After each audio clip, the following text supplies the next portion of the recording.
que es el mensaje más universal de la historia: Cristo. Y lo que vamos a hacer es exponer la persona de Cristo, enfatizando un concepto, gloria del Señor, para que te lo lleves para casa. Esto es para que te lo lleves para casa.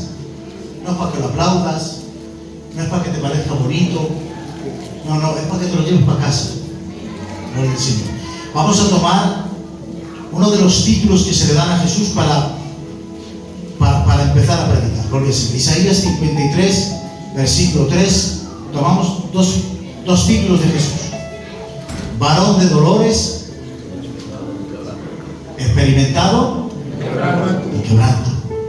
En otra versión dice literalmente experimentado en penas. Gloria al Señor. Por eso, tomando yo esta frase, experimentado en quebranto, le puse el título al mensaje. Y el título no es por azar, El título tiene mucho que ver con lo que quiero decir. Le he titulado Las experiencias del Verbo. ¿Por qué las experiencias del Verbo? Porque Jesús, en los días de su carne, se involucró en experiencias que en su gloria nunca hubiese venido. Gloria al Señor. La encarnación fue una necesidad de la divinidad para poder acercarse a nosotros. Gloria al Señor. Y esas experiencias que vivió Jesús, las vivió en busca tuya. Gloria al Señor. Miren, a lo largo del ministerio de Jesús, el ministerio de Jesús duró 3 años. A lo largo de todo el ministerio de Jesús, no tenemos un registro bíblico donde se nos diga que Jesús sonriera. No lo tenemos. No digo que no lo hiciera, faltaría más. Algunos dicen, estuvo en la boda de Caná. Sí, yo digo cuando comenzó su ministerio. No lo tenemos. Lo que sí sé es que, y mis hermanos consiervos me van a dar la razón en esto, 3 años de ministerio es muy poco tiempo. Con 3 años de ministerio no es ni obrero. Jesús hubiese sido un candidato entre nosotros. No lo habíamos aprobado todavía. 3 años de ministerio. En 3 años de ministerio confrontó fariseos, liberó endemoniados, sanó ciegos, estableció 12 apóstoles, murió en la cruz, aplastó la cabeza de la serpiente antigua, perdonó pecados, abrió las puertas de los cielos. 3 años. Yo ya tengo el doble que él. O sea, ¿qué quiero decir? Que Jesús, cuando comenzó su ministerio, tenía poco tiempo para entretenimientos. Poco tiempo. De hecho, cuando vemos ese pasaje bíblico en lo que le vemos en la barca durmiendo, es lo más normal del mundo que se durmiera. Se pasó toda la noche orando, toda la noche. Al amanecer fue al templo a predicar. Y fue cuando le trajeron a aquella mujer, aquellos fariseos, y trajeron a aquella mujer, dijeron: la ley dice que hay que apedrearla. Y Jesús le dice: el que esté libre de pecado tiene la primera piedra, y le confronta. Después de enfrentarse con ellos, sigue predicando, sigue enfrentando a fariseos, sigue acudiendo a todos los lados y predicando. Al atardecer, se monta en la barca a cruzar el otro lado, se duerme. A ver, está agotado, está cansado, gloria al Señor, porque su ministerio fue muy incesante. No tenía tiempo casi para nada, gloria al Señor. Es más, para orar tenía que buscarse los recursos y escaparse, gloria al Señor. Era tan intenso su ministerio. Y no tenemos un registro bíblico donde diga que Jesús sonriera, pero para lo que sí tenemos registros bíblicos para ver que Jesús lloró. Y lloró mucho. Todo el ministerio de Jesús fue con mucho dolor. Con mucho dolor, hermanos. Su obediencia no fue fácil. Con mucho dolor, hermanos. Cuando estaba delante de la tumba de su amigo, delante de la tumba de Lázaro, dice: y Jesús lloró. Este verbo lloró significa que lloró a gritos. Y se han dicho tantas cosas de ¿por qué lloró Lázaro? ¿Por qué lloraba Lázaro? Se han dicho tantas cosas, ¿verdad? Pero yo pensaba que, digo, está llorando por Lázaro. Llora por Lázaro. Pero no porque había muerto, no, sino porque tenía que volver a resucitar. Porque traerlo de la gloria a través de este mundo. Que le hubiese preguntado a Lázaro: Lázaro, ¿tú qué prefieres? ¿Te quedas allí o te vuelves otra vez para aquí? Y dirá: ¿a dónde voy? No, tienes que volver a un cuerpo amortajado dentro de un sepulcro y vendado en un cuerpo enfermo. Oh, ¿ustedes qué creen que hubiese dicho Lázaro? Claro, Jesús no llora por la muerte. Jesús llora por la vida. Gloria a Dios. Porque Jesús, como Dios, es el creador de la vida. Y cuando Cristo creó la vida, la creó sin hoyos en la tierra, hermanos. Amén. Amén. La vida fue una gran idea de Dios. Fue una gran idea. Y Dios creó la vida en todos sus gozos, en toda su plenitud. Porque la vida es maravillosa. Dirán los hermanos, sí. ¿Recuerdas el impacto que te dio cuando viste por primera vez el rostro de tu hijo? Y cuando estás sentado en tu casita con tu familia, y esos momentos buenos que compartimos, eso vale una vida. La vida es maravillosa y extraordinaria en sus gozos. ¿Qué sucedió? Que el pecado arruinó la vida, la destrozó, la deformó. Pero cuando Dios creó la vida, la creó como una experiencia sensible para que tú disfrutaras de ella. Por eso creó los colores para tus ojos, creó el tacto para los abrazos. Quiso que la vida fuese una experiencia sensible para que la disfrutaras. Pero el pecado lo arruinó todo, hermanos. El pecado lo arruinó todo. Juan dice, en Él estaba la vida. Notar, no Jesús en la vida, sino la vida en Jesús. Y dio la luz entre los hombres. Déjame hacer una paráfrasis de todo esto. La vida era la hija del Verbo que dio a luz entre los hombres.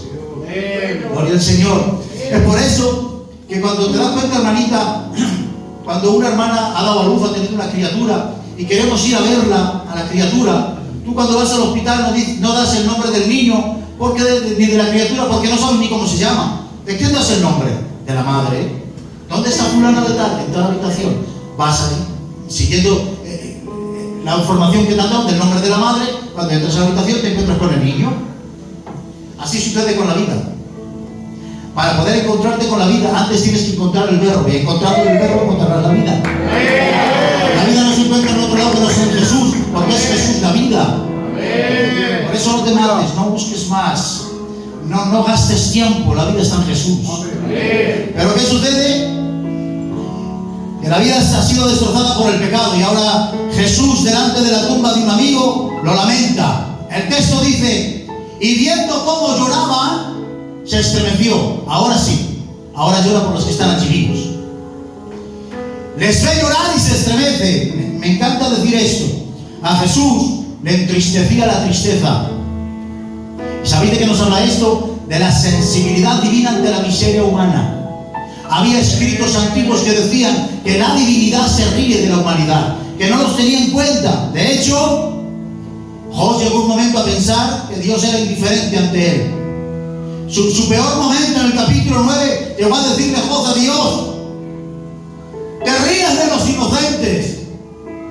Si no eres tú, ¿quién es? Hay un momento tan crítico, tan malo, tan difícil, que ya ni se dirige a Dios.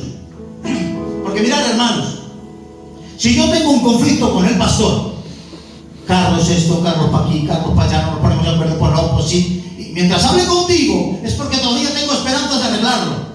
Sin embargo, cuando ya pierdo las esperanzas de hablar contigo, digo, Rubén, no hay quien hable con el Carlos. No me entiendes, ya no puedo hablar con él. Vengo a decir, hablo contigo. Escuchar a Job. Dice Job, porque no es hombre como yo. Ya no se dirige a Dios. Ya no hablo con él, porque no es hombre como yo. ¿Qué frase? No eres hombre como yo. Tú no sabes lo que es el dolor. Tú no sabes lo que es la angustia. No sabes lo que es perder a Dios hijo. No sabes lo que es la tristeza. No sabes lo que es el sufrimiento. No lo sabes. Job se desespera porque ve a Dios indiferente, lejano, extraño, que no se compadece de él. Y Job se desespera. ¿Sabéis por qué? ¿De dónde le viene su desesperación? Porque Job era un juez de paz, acostumbrado a mediar entre conflictos entre dos partes. ¿Y sabéis cómo solucionaba Job esos conflictos? Le ponía la mano en el hombro de un hombre y le ponía su mano en la mano de otro hombre. Y así se llama la paz en el conflicto entre las dos partes. Pero Job se desespera. ¿Por qué? Porque él decía, para encontrar un hombre con la misma dignidad que yo, que ponga la mano en mi hombro, lo encontramos en cualquier parte. Pero ¿dónde encontramos al hombre con la misma dignidad que Dios para que ponga la mano en su hombro y ponga paz en este conflicto? Y Job se desespera. Pero lo que no sabía Job es que el Calvario le respondería. Cristo, tan Dios como el Padre, para poner la mano en su hombro, y tan hombre como tú para poner la mano en tu hombro. Él es el gran mediador entre Dios y los hombres, quien puso fin a ese conflicto tan enorme. Tu mayor problema te lo ha solucionado Él. Tu problema más grande, tu conflicto más enorme, te lo ha solucionado Él. Aleluya. Fíjalo bien. Jesús, el Verbo, se hizo carne y sufrió todos tus dolores porque venía en busca tuya. Cada experiencia fue un escalón que Él descendía en busca tuya. Y no se ahorró nada. No se ahorró nada. Gloria al Señor. Isaías dice: sufrió nuestros dolores, sufrió nuestras enfermedades, nuestro castigo. Por eso dice Hebreos 2:14: por cuanto los hijos participaron de carne y sangre, Él también participó. Jesús no te echó un vistazo desde la gloria y te dijo: qué mal está. No. Descendió a pisar tierra maldita como la tuya, a vivir lo mismo que estabas viviendo tú. Por eso la palabra compadecer, de la que luego hablaremos, significa compadecer, es padecer con, al lado de alguien, junto a algo, viviendo lo mismo que Él. Él vino a compadecerse, a sufrir lo mismo que estaba sufriendo tú, lo mismo. Recuerdo cómo Nehemías está en palacio y el rey se le queda mirando y dice: Nehemías, ¿qué te pasa? Estás mal, Nehemías. Pero si estás en palacio, Nehemías, si comes de la comida del rey. Dice: pero estás triste. Y le dice: ¿y no estás enfermo? Dice: no es por ti, Nehemías, porque tú estás bien. Tú estás en palacio, ¿qué te pasa? Y Nehemías dice: mi pueblo que está arruinado. Y el rey le dice: está bien, toma cartas, vete a buscar a tu pueblo. Y Nehemías desciende de palacio a una Jerusalén totalmente en ruinas, arruinada por completo. De tal manera que dice Nehemías que por la noche montó en su cabalgadura y empezó a investigar y a ver cómo estaba Jerusalén por dentro. Y dice que había tantas ruinas que dice Nehemías que mi cabalgadura no podía entrar. Que arruinada estaba Jerusalén por dentro, que había lugares inaccesibles. ¿Sabéis qué hizo Nehemías? Empezó a desescombrar y a desescombrar y a limpiar Jerusalén. ¿Para qué? Para luego los que vinieran detrás pudieran encontrar una Jerusalén adornada y accesible. El Verbo de Dios estaba en su gloria, rodeado de adoración y de ángeles, sin necesidades alguna, pero había algo en su corazón. Descendió a buscar cómo estaba nuestro corazón, arruinado, lleno de tinieblas, inaccesible para Dios. Era imposible que Dios se acercara a nosotros. ¿Qué hizo Cristo? Desescombrar. ¿Pero cómo? No con una pala, no. Subiéndose al Calvario y derramando hasta la última gota de su sangre. Su sangre fue la alfombra roja que extendió para que la divinidad pudiera hacer accesible al corazón del hombre.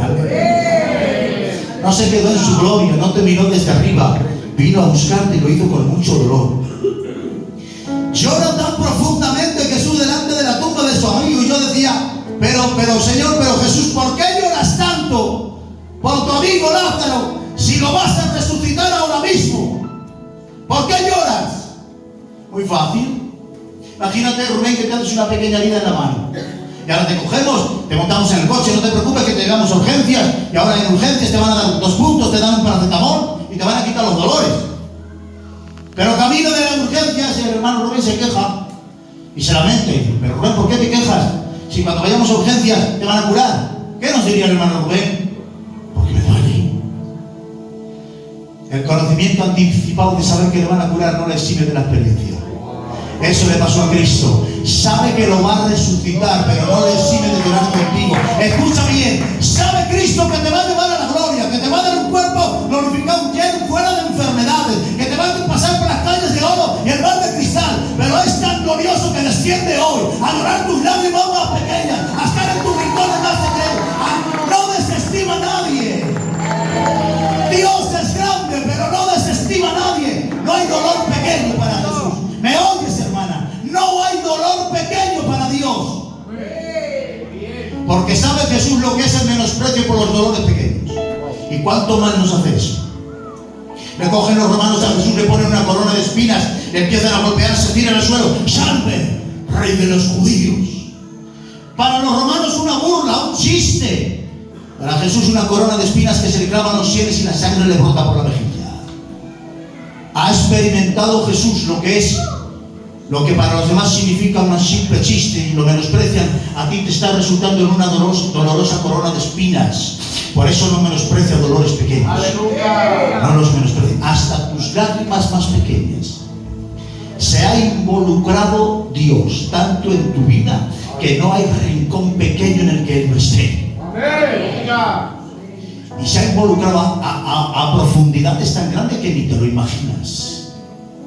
Dice David: tú miraste mi embrión. El embrión, cuando David era un embrión, dice, cuando saltó el primer latido del embrión, ¡bum! Allí estaba la mirada de Dios mío. Pero dice Job: me mirarás y dejaré de ser. ¿De qué está hablando mi Job? Del último suspiro cuando parta. Si tú unes a los dos, dice David, en mi embrión, ¡bum! Ahí estaba tu mirada. Dice Job, en mi último suspiro, ¡bum! Ahí estará tu mirada. Desde el primer latido de tu existencia hasta el último suspiro de tu muerte, no habrá capítulo en tu vida que Dios no esté presente, que Dios no le preocupe, que Dios no esté detrás de todo eso. No quiere Dios perderse nada de tu vida, ¿me oyes? No quiere Dios perderse nada de tu vida.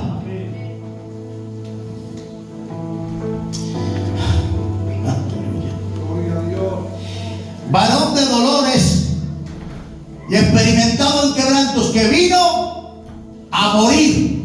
Aleluya. Jesús sabía lo que venía.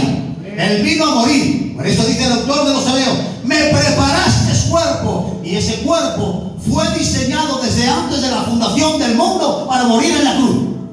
Amén. Él vino a morir. ¿Saben que todo ser humano muere como una consecuencia? Solo es él el único ser humano que vino a morir como un propósito. Solo él.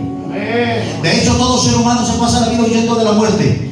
Jesús es el ser humano que no huía. Al revés, era la muerte que huía de él. Cuando está en la cruz le tiene que decir: muerte, ¿dónde está tu muerte? Porque es la muerte que huye de él. Aleluya. Vino a morir, pero también vino a vivir. Es paradójico lo que voy a decir. Jesús vino a vivir la muerte, a vivirla, a experimentarla. Dice el autor de los Hebreos: quiso Dios que por su gracia gustase la muerte. Este gustase significa paladearse. Hermanos, una cosa es inclusive, otra cosa es paladear. Cuando algo nos gusta, lo paladeamos. Pues Jesús no incluyó la muerte, la paladeó hasta sus últimas consecuencias. Tanto es así que cuando está en la cruz le quieren dar un anestésico. Dice, y probándolo lo desechó, porque no quería ni Cristo ahorrarse ningún sabor amargo de todo aquello que nosotros hemos de experimentar. Vino a vivirlo todo, y en toda su dimensión, y en toda su gloria, y en todas sus consecuencias. Por eso, no sé si hay alguien aquí que diga, es que Dios no me entiende. Porque pasa mucho eso. Y eso crea muchos estorbos a la hora de acercarte al Señor. Muchos estorbos. Dice Hebreos 5:7. Cristo en los días de su carne, ofreciendo ruegos y súplicas. Esto es otra experiencia del verbo que tuvo que ser en los días de su carne, nunca en los días de su gloria. En los días de su carne ofrece ruegos y súplicas. Claro, en los días de su carne. Porque en los días de su gloria Él solo da órdenes, no suplica. En los días de su gloria dice, sea la luz, ¡pum! Fuera. Notad, sea, es que no era. En los días de su carne da una orden a la inexistencia y la inexistencia le obedece existiendo. Eso lo hace en los días de su carne, en los días de su gloria. En los días de su carne se quiebra, ruega, suplica. El mismo que dijo, sea la luz, ahora ruega y suplica para romperse la cabeza, hermanos. Lo más inverosímil no es que siendo el verbo diga sea la luz, no, eso no. Lo más inverosímil es que esté rogando. Jesús está en el monte Tabor y ahí están los discípulos y de repente Jesús resplandece delante de ellos. ¿Qué hace Pedro y los que están allí? Se echan las manos a la cabeza. Jesús ha resplandecido. 3 enramadas. Pero hermanos, permitidme deciros que Jesús resplandezca no es ningún milagro. No es nada sobrenatural. En Jesús lo normal es resplandecer. ¿Sabéis cuál es el verdadero milagro que te rompe la cabeza? Es cómo hizo para velar tanta gloria en un cuerpo de carne durante 33 años. ¿Cómo hizo eso? ¿Cómo has escondido tanta omnipotencia? ¿Cómo ha sido eso? Esto es para volverse loco, hermanos. ¿Cómo es capaz? Hermanos, como verbo de Dios, como Dios que sustenta el universo, eso es de fe.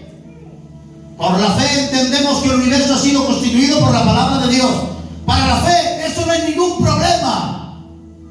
Lo que es de locos, ¿cómo puede ser que la segunda persona de la deidad esté en el vientre de una mujer durante 9 meses? ¿Cómo explicamos eso? El verdadero milagro es ese. Porque ¿sabéis algo? Nos marea ver que la segunda persona de la deidad se esté gestando en el vientre de una mujer durante 9 meses. A la fe no le cuesta ver a Jesús ir caminando por las aguas.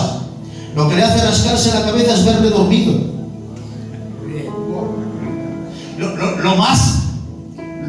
Lo más inverosímil no es verle resucitar a Lázaro.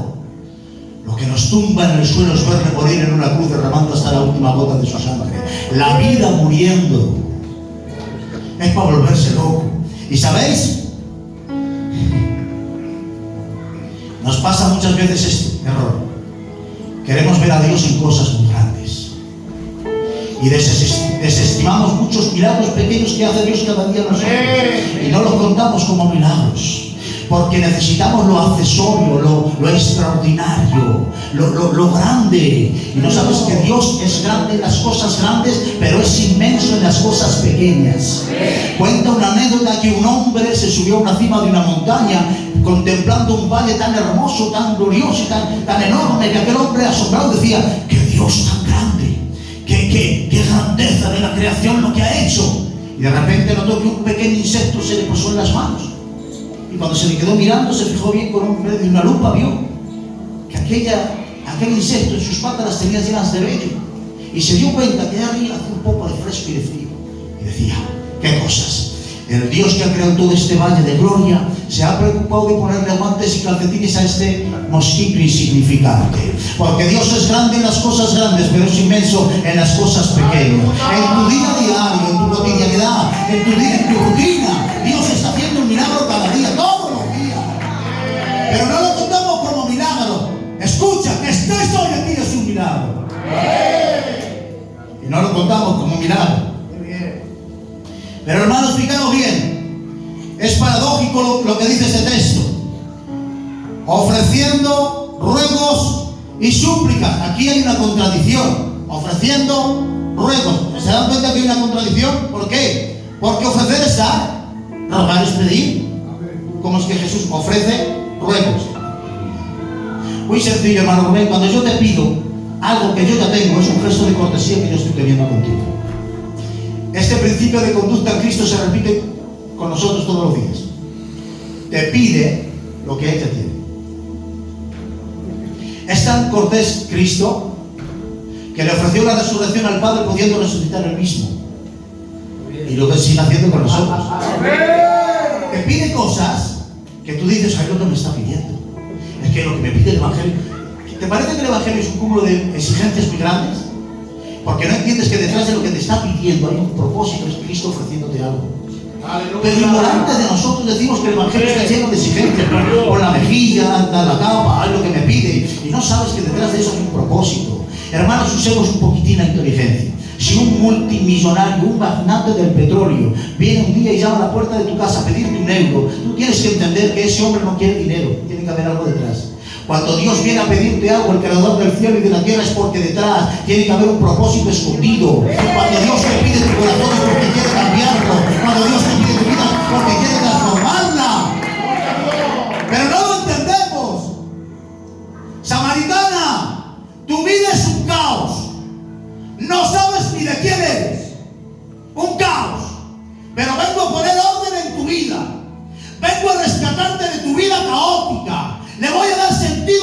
resistencia. Pero comienzo condescendiendo al sótano de tus complejos para vestirme de necesidad y decirte, dame un vaso de agua.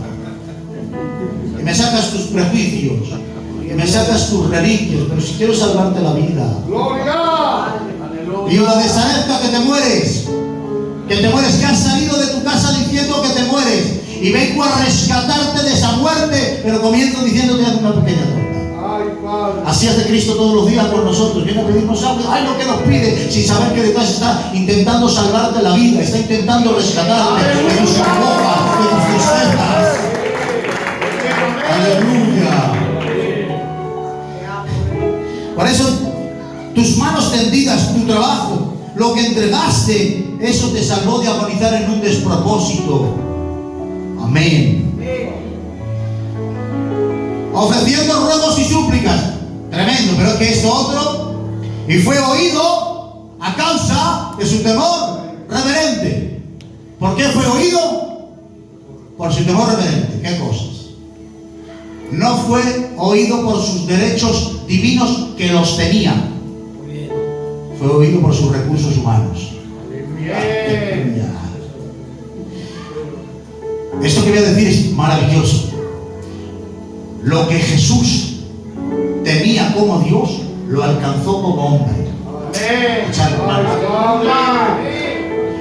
Jesús alcanzó la posición de su divinidad con su humanidad. ¿Qué humanidad?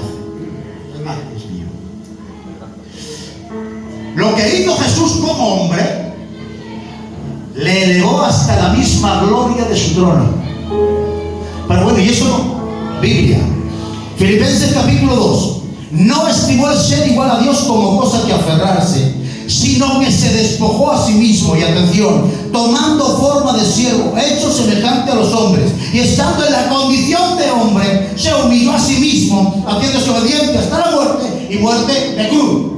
Esto habla de su humillación como hombre, lo que hizo como hombre. Y ahora dice el texto, por lo cual, es decir, por esta razón, por esta causa, por humillarse, por la humillación de su humanidad, por humillarse tanto, por esto, por lo cual Dios lo exaltó hasta lo sumo. ¿Qué es lo sumo? La misma gloria que tenía antes de la fundación del mundo, y le dio un nombre que es sobre todo nombre, para que en el nombre de Jesús se doble toda rodilla de los que están en los cielos y en la tierra y debajo de la tierra, y toda lengua confiese que Jesucristo es el Señor. ¡Aleluya! Alcanzó como hombre lo que ya tenía como Dios. Muy bien, muy bien. Había doctrinas que decían que Dios no se podía hacer hombre porque era rebajarse. Pero cuando Cristo, el Verbo, se hizo hombre, no rebajó la divinidad, todo lo contrario. Lo que hizo fue elevar la humanidad a los albores de su gloria. Aleluya. Por eso dice el autor de los Hebreos, porque tal sumo sacerdote nos convenía. Mirad, cuando yo leí ese texto, nada más creí, porque tal sumo sacerdote nos convenía. Esta conveniencia, digo, hay otro texto por ahí que habla de otra conveniencia, que fui a buscarlo, me encontré con que dice, porque convenía a aquel por cuya causa son todas las cosas, y por quien todas las cosas subsisten, que habiendo de llevar muchos hijos a la gloria, perfeccionarse por las aflicciones, el autor de la salvación de ellos. Yo sé que esto nos traspasa. Convenía a aquel por cuya causa son todas las cosas, y todas las cosas subsisten. Está hablando de su omnipotencia. Y al mismo tiempo que nos habla, en el mismo texto que nos habla de la omnipotencia de Cristo, del Verbo, en el mismo texto nos habla de la conveniencia de su dolor. En el mismo texto. Y el texto que hemos leído antes dice que a nosotros, tal sumo sacerdote, nos convenía santo, inocente, perfecto. Voy a hacer una paráfrasis de todo esto. Nos convenía que Cristo sufriera. Nos convenía el dolor de Cristo. Gloria al Señor. Y nos convenía que fuese santo. Amén. En otras palabras, nos convenía el siervo sufriente. Amén. Quizá esto diga poco, pero dejadme deciros este contexto doctrinal que hay aquí. Mirad, los judíos, cuando leen Isaías 53, no lo saben interpretar. Y en muchos de los casos dicen que hay dos, que son dos distintos. Uno el siervo sufriente y otro el Mesías triunfante. Y no lo entienden, ellos no lo saben interpretar. Nosotros sabemos que el Mesías sufriente es el Mesías triunfante. ¿De acuerdo? En ese contexto en que no se ponen de acuerdo, que dicen que el siervo sufriente es uno y el Mesías triunfante es otro, dos judíos discutían. Y un judío decía: estamos esperando que baje el Mesías para que deseche a estos romanos de Jerusalén y nos devuelva nuestra gloria. Pero allí había otro herido, en situación difícil, con dolores, sufriendo, y decía: yo prefiero el siervo sufriente. Y el otro decía: no, necesitamos al Mesías triunfante para que nos vuelva a hacer resplandecer en las naciones. Pero ese otro decía: ya, pero nuestro corazón se llega a curas. No, nosotros necesitamos que el Mesías vuelva a sentarse en su trono y pegue un golpe sobre la mesa y nos haga reinar. Y este hombre decía: ¿y para qué? Si nuestro corazón y nuestra alma van a ser disgustados, heridos y llenos de dolores. Y este se enfadó y decía: ¿pero por qué quiere al siervo sufriente? Y este otro dijo: porque el siervo sufriente me entendería. Aleluya, aleluya. El siervo sufriente te entiende. Aleluya. Te voy a decir algo. Este concepto se puede decir de muchas maneras, pero te voy a decir algo. De nada te sirve creer que Dios ha creado el cielo y la tierra. No te sirve de nada. Si no recibes al siervo sufriente en tu corazón, ¡aleluya!, de nada te va a servir que creas que es el creador del cielo y de la tierra. Dice Juan: yo lloraba mucho porque no había quien abriera el libro y el rollo, y lloraba mucho. Pero había un anciano que decía: Juan, no llores, porque el león de la tribu de Judá ha vencido. El que está en la gloria, aquel anciano que está en la gloria, para hablarle de Cristo, le dice: el león. Dice Juan: y me volví y vi al cordero. El que está en la gloria le ve como un león, pero Juan, que pisa tierra maldita, le ve como el cordero. No adelantas nada a creer en Dios si no le recibes como el cordero que quita el pecado del mundo. No te sirve de nada aplaudir mensajes si no te arrodillas ante Él. No te sirve de nada. Si creer en Dios no te arrodilla delante de Él, no es el Dios verdadero. Gloria a tu nombre, Señor. Y dice el texto: porque no tenemos, notad, estamos hablando de experiencias, no tenemos un sumo sacerdote que no pueda compadecerse. Notad el lenguaje del texto: no tenemos un sumo sacerdote que no pueda. Lo está diciendo en contrario. ¿Por qué? Tú nunca tendrás esa experiencia, pero Él sí la tuvo. Jesús sí que tuvo un sumo sacerdote incompasivo que no se compadece. De hecho, le tocaron los dos sumos sacerdotes más crueles de la historia: Anás y Caifás. ¡Qué crueldad! ¡Qué malos! ¡Cuánta maldad reunida en un ser humano! Dios mío, le golpean, le escupen, le arrancan la barba a tirones delante de ellos y no hacen nada. Tú te imaginas, hermanita y hermano, que del que tú esperas que te ayude, que interceda por ti, no haga nada. Cuenta un hombre una experiencia que caminando, haciendo un safari, se bajó del coche, se descuidó, y cuando quiso darse en cuenta, se abalanzó sobre él un león. Y este hombre empezó a contar esa experiencia y decía: notaba como las mandíbulas rompían mis huesos, como los zarpazos desgarraban mi carne, el dolor era terrible. Y alguien le preguntó: ¿cuál fue el peor momento de todos? Extraño lo que dijo: cuando oí como la puerta del coche se cerraba. Eran mis amigos que me decían: lo sentimos mucho, no podemos hacer nada. Y el sonido de la puerta, dice, me destrozó el corazón. Mira, hasta aquí llegaba. Jesús escuchó el sonido de la puerta de los sacerdotes. No hacemos nada por ti. Tuvo más compasión un pagano como Pilatos que los propios sacerdotes. Qué terrible esto, qué terrible. Mirad, hermanos, Pilatos trata de no crucificarlo. Mirad, de que no ha hecho nada, no encuentro nada en él, y no había manera, no. Que quería salvarlo de alguna manera y no podía. ¿Y sabéis qué hizo? lo azotó, le descuartizó las espaldas, le golpeó, le llenó la cara de golpes y moratones, le pone una corona de espinas, le echa el manto por encima y lo pone delante del pueblo. Dice, si da pena, si me da pena hasta mí, ahora que lo ponga delante del pueblo de la religión, delante del pueblo de la fe, delante del pueblo del Hijo, despertaré la compasión y lo libraré. Y lo pone delante y dice, he ahí el hombre. Se le queda mirando toda la multitud y dice el texto, y los principales sacerdotes gritaban, crucifícale. Y los paganos tuvieron más compasión por Jesús que los propios sacerdotes.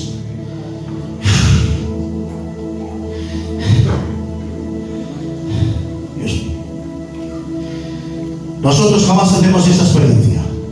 Jamás vivirás esto. Cristo jamás te cerrará la puerta. Aleluya. Jamás te abandonará en tus propios dolores. Jamás. Jamás. Es más, Jesús no solo ha vivido todas nuestras experiencias y cada una de ellas, sino que las ha vivido dimensionadas.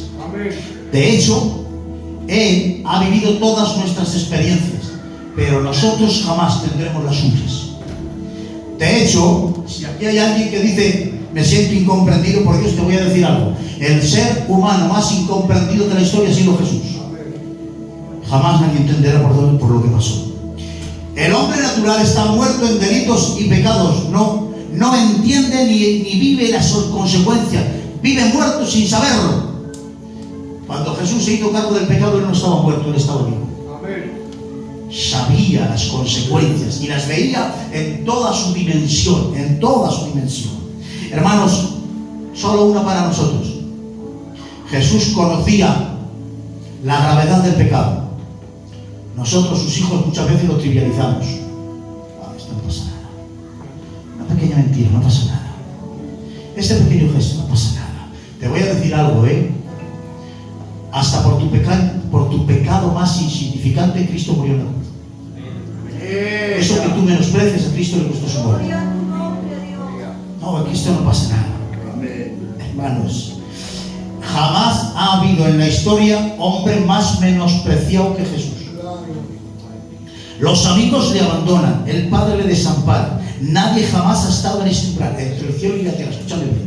Él ha vivido todas nuestras experiencias, pero nosotros jamás viviremos las suyas. Y te voy a decir una que jamás vivirás. No sé si algún día en el cielo Cristo nos lo contará. La experiencia de estar entre la ira y la justicia de Dios y el hombre pecador.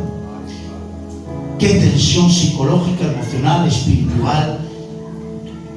El verbo que lo veía y lo sentía todo, que lo experimentaba todo, que estaba todo delante de él. ¿Cómo vivió esa experiencia, Dios mío? ¿Cómo? Yo no sé si alguna vez te han castigado a ti por algo que no has hecho. Y lo que provoca por dentro, ¿verdad, hermanitas? Cuando me acusan de algo, lo que provoca por dentro, me acusan de algo que no he hecho, lo que salta dentro, bueno, pues él enmudeció y no abre su boca. Yo no sé si alguna vez te ha traicionado algún amigo. Te abandonó a ese amigo íntimo que le esperabas mucho. No sé si alguna vez, mientras tú sufrías, se han burlado de ti. Si alguna vez has tenido sed y te han dado vinagre. Todas esas experiencias las vivió él. Pero tú nunca has vivido estar entre la ira y la justicia de Dios y el hombre pecador. Nunca las has vivido. Cuando Jesús estaba en Getsemaní, su cuerpo se quiebra y empieza a brotar sangre. Dios mío, esto está anticipando algo. Porque ¿sabéis algo? Hubo otro hombre que sí se vio en esa situación, entre un Dios glorioso y lleno de justicia y un pueblo rebelde. Este fue Moisés. También se vio en esta tesitura. ¿Pero qué hizo Moisés cuando se vio en medio de esta tensión? Levantar la vara. Porque, hermanos, Getsemaní se llama prensa, que es estar en medio de dos partes que aplastan lo que hay en medio para que salga la esencia. Los momentos de tensión sacan todo lo que tenemos dentro.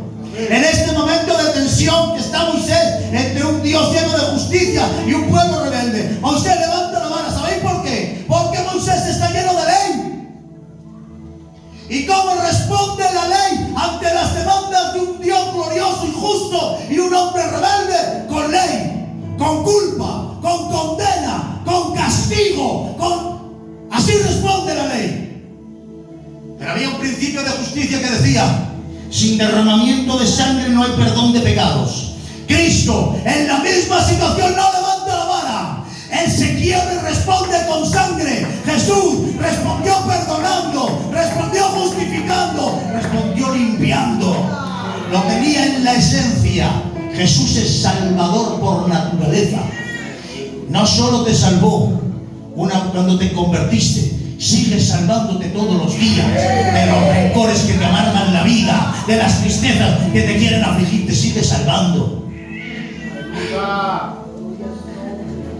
Hermanos, las profundidades de Getsemaní son tan terribles, hermanos. Hay algunos verbos que significan, hay algunos verbos que traducidos significan sentir añoranza del hogar paterno. Hay otros verbos que traducidos significan sentir pavor ante lo desconocido. Y hay otro tercero que está bien, dice Abba. Jamás nadie se ha dirigido a Dios llamándole Abba. Abba significa Papa, unirlo todo. Siento añoranza del hogar paterno. Devuélveme la gloria que tenía contigo antes de la fundación del mundo.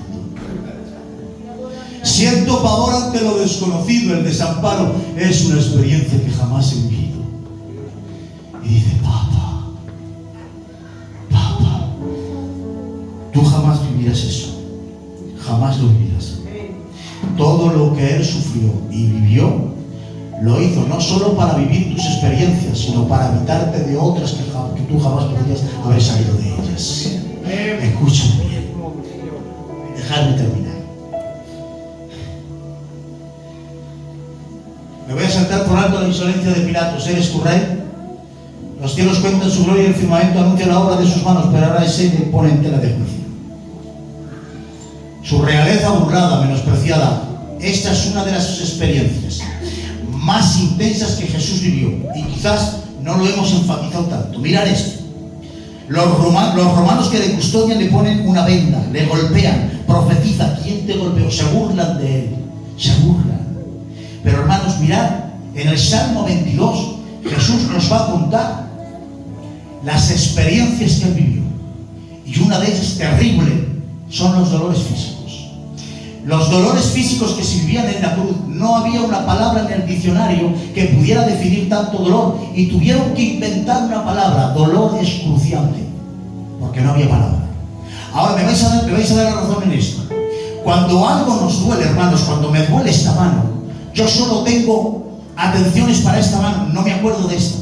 El dolor nos encierra en el propio dolor, y cuando el dolor es muy intenso, el dolor me encierra. ¿Me estáis entendiendo? Ahora dice el Salmo 22: mi corazón fue como cera derritiéndose en medio de mis entrañas. Horadaron mis manos y mis pies, y contar puedo todos mis huesos. Cuando Jesús estaba en el Calvario, los clavos habían triturado sus muñecas, y los dolores surcaban por sus nervios hasta llegar hasta la columna vertebral. Se quedaba sin aire y no podía respirar. Lo que tenía que hacer Jesús era remontarse y empujar hacia arriba, con las espaldas abiertas, rozándose contra el madero rugoso, para poder coger una bocanada de aire y caer otra vez al suelo. Se volvía a quedar sin aire y tenía que empujar otra vez. Los dolores eran terribles. Pero me sorprende porque dice: horadaron mis manos y mis pies, y contar puedo todos mis huesos. Y dice: entre tanto. ¿Cómo que entre tanto? ¿Nos vas a hablar de otra cosa? ¿Qué experiencia hay más intensa que los dolores que te hacen poner la atención en otra cosa? Dice: entre tanto, ellos. ¿Quién son ellos? Escribas, fariseos, saduceos, esenios, romanos. Era la fiesta de la Pascua, y Jerusalén era un hervidero de gente, y el Calvario estaba a la puerta de Jerusalén. Cuando Jesús estaba en el Calvario, pasaba un montón de gente, de gente, de gente. Y dice ahí: entre tanto ellos me miran y me observan. La traducción dice: mueven el labio. O sea, Jesús está en el Calvario. Los dolores son insoportables, pero levantaba la cabeza y se quedaba como murmuraban de él, fijándose en todos como murmuraban. El menosprecio desprecio y la vergüenza fue una experiencia muy intensa en Jesús. Muy intensa. Se fijaban cómo se burlaban. Le llaman maldito porque está en una cruz. Está desnudo. ¿Y sabes qué dice? ¿Dónde está tu padre? ¿No eres hijo de Dios? ¿Dónde está tu padre? Eso fue un dolor. Eso fue una experiencia terrible para Jesús. Por eso dice Isaías, nosotros le tuvimos por herido y por azotado de Dios. No eres hijo de Dios. Dios no es tu padre. Esta experiencia fue tan terrible que el Padre tendrá que vindicarla y la vindicará. ¿Dónde? Zacarías capítulo 10. Dice, y verán al que traspasaron y llorarán por él como se llora por el primogénito. ¿Quién llora por el primogénito? ¿A qué lamento se refiere? Al lamento de un padre. Con eso estará diciendo Dios Padre, en el Calvario no estaba solo, en el Calvario yo, su padre, también estaba con él. ¿Por qué ese texto que dice? Puesto el gozo delante de él, sufrió la cruz menospreciando ¿qué? El oprobio, la vergüenza. ¿Te has sentido humillado alguna vez? ¿Te has sentido humillado? Que mal se pasa, ¿verdad? Cuando nos avergüenza y nos humilla. Jesús también la vivió. También. Dejadme terminar. Ya he terminado. El desamparo. El desamparo. No es lo mismo desamparar que abandonar. Abandonar connota una ausencia física. Desamparar es estar presente aunque no te evite de nada. ¿En qué sentido desamparó el Padre a Cristo? No le evitó los clavos, no le evitó las burlas, no le evitó el dolor, pero estaba allí presente. Y ahora Jesús dice, en todas nuestras Biblias se traduce, Dios mío, ¿por qué me has abandonado? No está bien traducido. La literal es, ¿por qué me has desamparado? Pero hay otra traducción más literal, que dice, ¿hacia qué fin me desamparaste? Yo digo, hermano Pedro, Jesús no puede estar pidiendo explicaciones al Padre. No le puede estar pidiendo explicaciones, porque Jesús sabe lo que está haciendo en la cruz. Dejadme esta interpretación. ¿Hacia qué fin? Déjame ver la finalidad. Déjame ver el propósito de todo esto, porque lo único que puede calmarte la gran angustia y la amargura de que tú me desampares es la finalidad, es el propósito. Déjame ver qué estoy haciendo en la cruz, que ya no sé para qué es, pero déjame verlo, déjame vivirlo, déjame experimentarlo. Y en aquellos instantes el Padre hace una obra de gracia, le quita la venda de los ojos al malhechor. El malhechor se vuelve, le mira y le ve como un rey y dice, acuérdate de mí cuando vengas en tu reino. Y en ese instante el Salvador comienza a ejercer como el Salvador oficial del mundo. Hoy estás conmigo en el paraíso. ¡Aleluya! Guárdate esto en el corazón. Fue más intenso el gozo de recuperarte que el dolor del desamparo. Eres el fruto de la aflicción de su alma. Todo lo que vivió, sufrió y padeció, lo da por bien pagado hoy que te tiene enfrente y que puede compartir su existencia contigo. Miren, esto va directo para Amén. yo no sé lo que tienes, no lo entiendo, pero se perdieron los ángeles y dijo Dios, ni un dedo por ellos. Se perdió la creación, nada, cielo nuevo y tierra nueva. Pero te perdiste tú, descendió de su gloria, se subió en una cruz y derramaste la última gota de su sangre. Ha venido a recuperarte. Le dice Dios a Moisés, yo soy el que soy, el que existe por sí mismo. Dios no te necesita para existir. Eso hace más misterioso porque ha invertido tanto en buscarte. Aleluya. Cuando David dice, ¿pero qué es el hombre para que lo visites? No, David. No, lo enfocas mal. No es que es el hombre. Es que hay en el corazón de ese Dios que teniéndolo todo invierte tanto para estar contigo. Voy a terminar con esto. Me ha dicho el Señor ahí abajo que termines. Ahí abajo me ha dicho que termines. Zaqueo se pone a buscar y quiere ver a Jesús. Y se pone a sentar por encima de la gente. Había una inquietud en Jesús, en Zaqueo.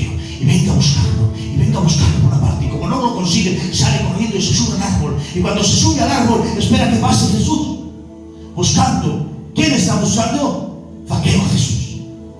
Pero llega Jesús al árbol, levanta la vista y dice: Zaqueo, vamos a tu casa, que es necesario que more hoy en tu casa. Llegan a su casa y se ponen a hablar y dice Jesús. Así termina la historia diciendo Jesús: yo he venido a buscar y a salvar lo que se había perdido. ¿Quién aparece en la historia buscando? Zaqueo buscando a Jesús. Eso parece a vista de pájaro, parece que es Zaqueo el que busca a Jesús. Pero terminando la historia se ve la realidad. Ha sido Jesús quien ha venido a buscar a Zaqueo. La inquietud que sentía Zaqueo fue producida por Dios. Quizás este culto para ti ha sido una curiosidad que no sabes ni de dónde te viene. A ver qué pasaba.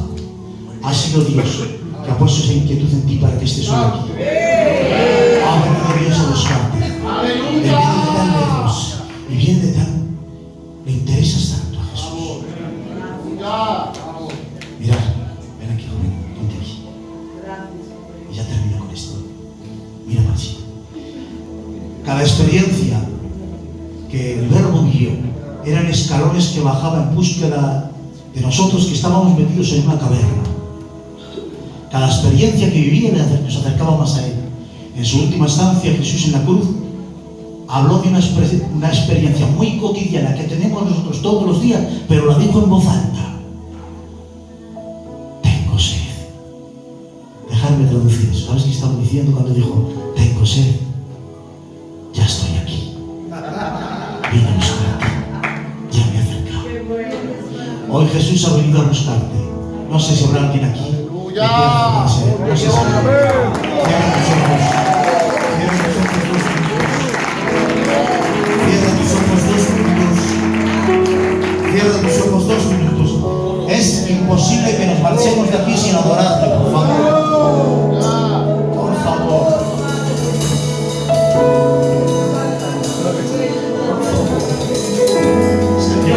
Gloria a tu nombre. Nuestra familia, aleluya. Señor.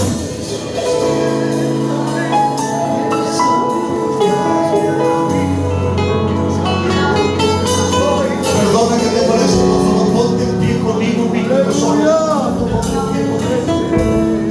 Señor Jesús. Por favor, si tienes la inquietud en tu alma y en tu corazón, no te vayas para casa.